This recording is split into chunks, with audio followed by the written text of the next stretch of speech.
नमस्कार, मी रवि कुमार। जवाब तो आपको देना होगा बोल सरकार या सदरात 85 आवाजच्या खास स्पेशल रिपोर्ट मध्ये आपलं स्वागत। कशा आहात आपण? मजेत ना? मजेत राहा, हिट राहा, फिट राहा आणि हो आरोग्याची काळजी घ्या। चला तर मग विषयाकडे वळूया। आधी ही तुम्ही पोस्ट पहा। सोशल मीडियावर या पोस्टने अक्षरशः धुमाकूळ घातलाय। बघितली? या पोस्टला 166 कमेंट्स आहेत आणि या संपूर्ण कमेंट्स अशोक चव्हाणांच्या विरुद्ध आहे। विचार करण्यासारखी गोष्ट आहे। त्या कमेंट्स आपण व्हिडिओच्या शेवटी पाहणार आहोत, सांगणार आहोत, म्हणून तुम्ही हा व्हिडिओ शेवटपर्यंत पहा। अशोकराव, कालच्या तुमच्या त्या प्रसिद्ध पत्रकार परिषदेत तुम्ही विरोधकांना फॅक्चिंग असा सल्ला दिला, म्हणजे तथ्यांचा सामना करा। वाह, ऐकून खूप छान वाटलं। पण अशोकराव, दुसऱ्यांना तथ्याचा आरसा दाखवण्याआधी स्वतःच्या बुडाखाली काय जळतंय हे पाहण्याची हिंमत माणसात असावी लागते। तुम्ही आम्हाला फॅक्चिंग शिकवणार म्हणजे वड्याची साखळी आणि शिंकाळ्याची दोरी, असं तुमचं सध्याचं राजकारण चाललंय। सत्ता मिळाली म्हणून स्वतःची जुनी विधानं, स्वतःची जुनी पाप धुतली जात नसतात। आजच्या या व्हिडिओमध्ये आपण अशोकरावांच्या फॅक्चिंगचा आणि त्यांनी सोयीस्करपणे विसरलेल्या तथ्याचा खरा पंचनामा करणार आहोत। अशोकराव, उथळ पाण्याला खळखळाट मोठा ही म्हण तुम्ही ऐकलीच असेल। जेव्हा विचारांचे आणि नैतिकतेचे भांडार रिकामे होते, जेव्हा विचारांचे आणि नैतिकतेचे भांडार रिकामे होते, तेव्हाच अशी मोठमोठी विधानं, इंग्रजी वाक्य फेकावी लागतात। कालपर्यंत ज्या तत्वांसाठी तुम्ही भाषण टोकलीत, ती तत्व आज सत्तेच्या बाजारात विकून तुम्ही समोरच्याला ज्ञान पाजळत आहात। तुमची अवस्था सध्या गाढवाला गुळाची चव काय अशी झाली आहे।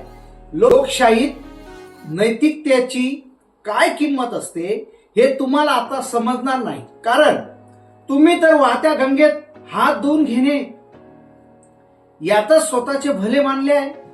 तुम्हाला आठवण करून देतो अशोकराव, तुमचीच 2021-2022 मधली भाषणं, यात तुम्ही ज्यांच्यावर भ्रष्टाचाराचे आणि जातीवादाचे आरोप करत होतात, आज त्यांच्याच मांडीला मांडी लावून बसला आहात आणि वरून पुन्हा विरोधकांना म्हणतायत फॅक्चिंग करा।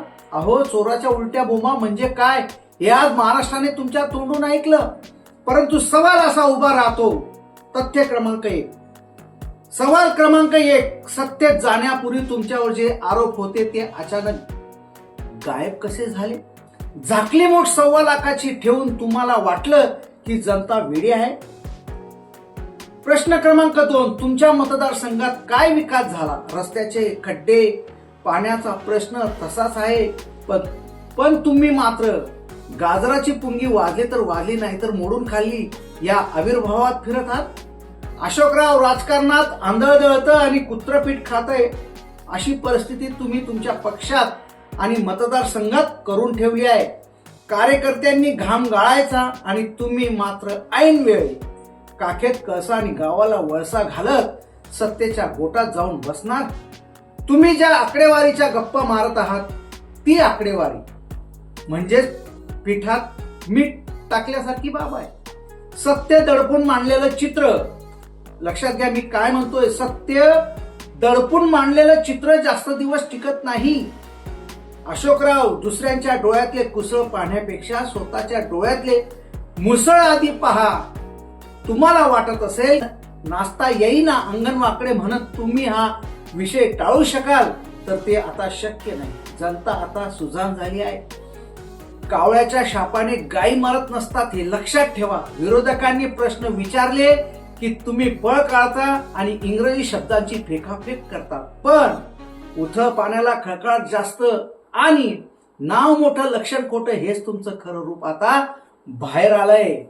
जरा खरोखरच फॅक्चिंग करायची तयारी असेल तर या प्रश्नांची उत्तरं द्या, या प्रश्नांची उत्तरं थेट द्या। कालचे तुमचे प्रश्न आणि आजची तुमची भूमिका यातील फरक काय? मतदारसंघातील रखडलेला प्रकल्प अजून का पूर्ण झाले नाही? 3, सत्तेच्या बदल्यात तुम्ही कोणती तत्व गहाण ठेवलीत? पण आम्हाला माहित आहे यावर उत्तर द्यायला तोंडात मधाचे तीळ धरून बसण्याशिवाय तुमच्याकडे दुसरा पर्यायच नाही. चला तर मग व्हायरल पोस्ट बाबत आपण त्या कमेंट्स पाहूया.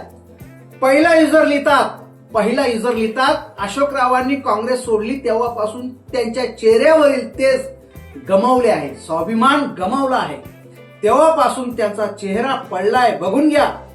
दुसरे युजर लिहितात विलासराव देशमुख साहेबांनी डोक्यावर हात ठेवला म्हणून पात्रता नसताना मुख्यमंत्रीपद मिळालं, अन्यथा कोणी विचारलं नसतं, कोणी कुत्र विचारलं नसतं.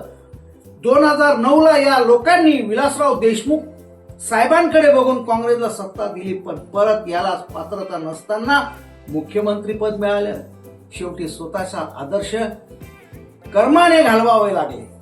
तिसरे युजर लिहितात शंकरराव चव्हाण साहेबांचे नाव धुळीस मिळवले. या भ्रष्टाचारी कुत्राने सत्तेच्या मस्तीत नको तिथं तोंड घालीत होता. स्वतंत्र सेना सैनिकांच्या कुटुंबातील सदस्यांसाठी राखीव ठेवलेला जागेवर डल्ला महागात पडला. आज चोरांसोबत काम करावे लागत आहे.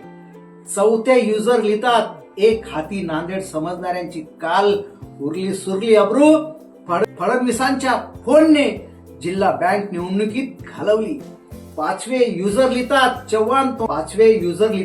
चव्हाण तोंडात काय चघळत असतात याचा FDA ने तपास करावा. यासारखे अनेक युजरांनी या अशोक चव्हाण यांच्या पोस्टवर, अशोक चव्हाण यांच्या वाक्यावर अशा प्रकारे कमेंट केलेल्या आहेत, तर मी येथे त्या कमेंट वाचू शकत नाही. मित्रांनो, राजकारणात पालथ्या घड्यावर पाणी ओतण्यासारखं काम अनेक नेते करत असतात. अशोकरावांचे हे फॅक्ट फॅचिंग चे नाटक तुम्हाला कसे वाटले? त्यांनी आधी स्वतःचा भूतकाळाला समोर जाण्याची तयारी दाखवली पाहिजे की नाही?